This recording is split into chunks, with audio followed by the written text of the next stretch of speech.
प्रत्येक वेळेला महाराष्ट्रानेच पहिलं पाऊल पुढे टाकलेलं आहे. यावेळेला देखील पहिलं पाऊल महाराष्ट्रच टाकेल. आणि म्हणून तुम्ही सर्वजण मोठ्या संख्येने येत्या 1 तारखेला आपण दणदणीत पद्धतीने सर्वजण तिथे हजर राहाल अशी एक आशा अपेक्षा बाळगतो. मगाशी म्हटल्याप्रमाणे तिकडे बसेस बिसेस सगळं किती होऊ शकणार आहे मला, त्याच्यामुळे मी स्वतः लोकलने येणार आहे.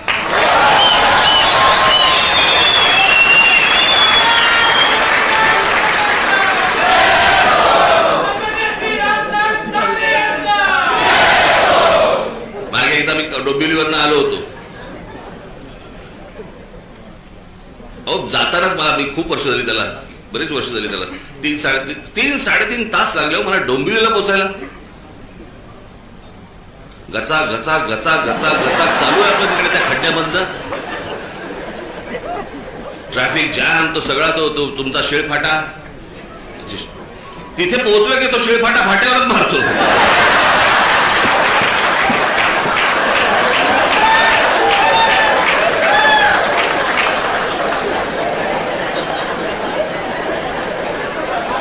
मी तिथं येताना विचार केला, म्हटलं नाही आपण जरा ट्रेनने जाऊ होता परत. बाबा माझी काय परत आता तयारी इच्छा नाही. म्हटलं गेलो तिकडे. मग आमचे हे सगळे पत्रकार बांधव, एक गर्दी तिकडे. बरं तोपर्यंत त्यांना माहित नव्हतं मी रेल्वेने प्रवास ह्याच्या अगोदर केलाय तो.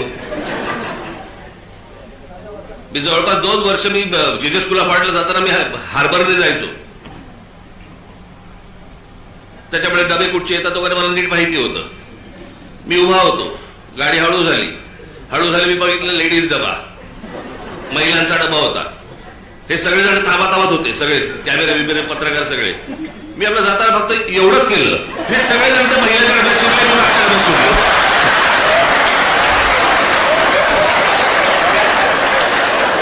काहीच नाही केलं, मी फक्त एवढंच केलं. हे सगळेजण त्या डब्यामध्ये शिकले, मी पुढच्या डब्यामध्ये. आणि मग त्या जाळ्या होत्या, जाळ्यामधनं शूट करत बसले मला सगळे.